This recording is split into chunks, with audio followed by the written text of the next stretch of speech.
In today's video, I need to be very careful about what I say because we're diving into the topic of the dark web. I'm fully aware of the risks this subject brings to my YouTube channel, so let me make this clear. I do not promote or condone any illegal activities. My goal is simply to inform you about the potential dangers lurking online, especially when it comes to scammers. This video is for educational purposes only. I know this is a sensitive topic, so I'll keep the information basic. Lately, I've noticed a lot of confusion around what the dark web actually is and how it works. So today, I'm going to break it down and explain how scammers use it to gather information, tools, and ultimately make money. The dark web is like a whole other world. You've got the clear net, which is everything you can access through a regular web browser. Safari, Google Chrome, Firefox, you name it. Then there's the dark net, which is an overlay network that can't be accessed through those standard browsers. To reach these dark net websites, you need special configurations and sometimes even authorization. They often use unique communication protocols with data being transferred through peer-to-peer connections. Now, there are services that offer downloadable software to help you access these websites, but most of them don't provide the anonymity that something like the Tor browser does. Tor is widely known because it's a network of virtual tunnels that helps protect your privacy online. It works by routing your traffic through random servers, also called relays. The last relay in the chain, the exit relay, is what finally sends the traffic out to the public internet.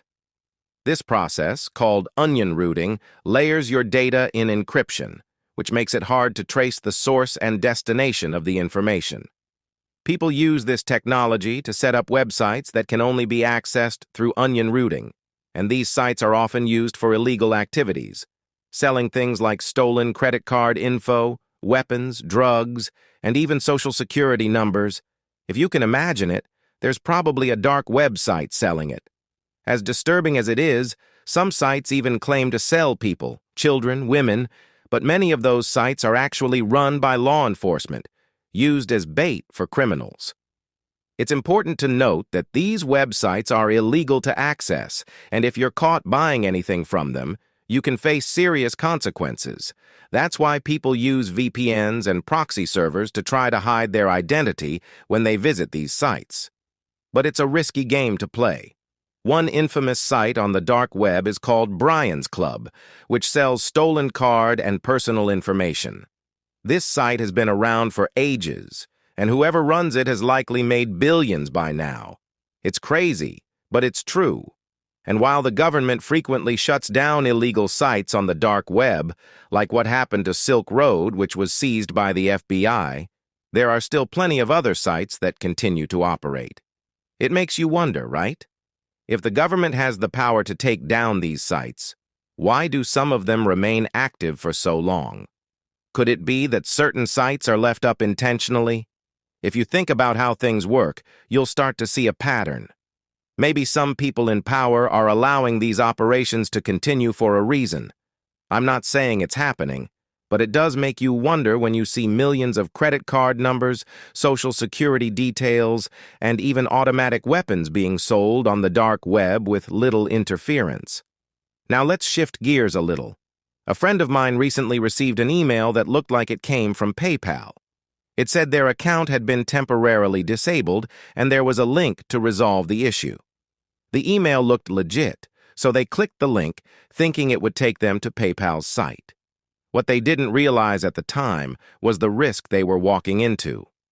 Phishing emails like this are designed to trick you into giving up your personal information. When you click the link, it either sends you to a fake website that looks like PayPal, or it could even download malicious software onto your device. Once the scammer has remote access to your device, they can steal your personal details, access your saved accounts, and even drain your bank accounts.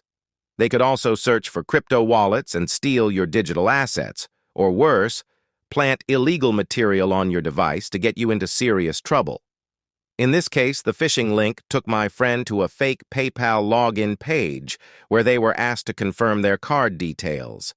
This is a common tactic used to steal your payment information. One way to spot these scams is by looking closely at the email address that sent the message.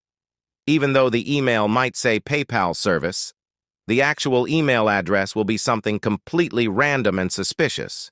Here's what a real PayPal email looks like. It'll come from service@paypal.com and nothing else. Always check the sender's email to make sure it's legitimate before clicking on any links.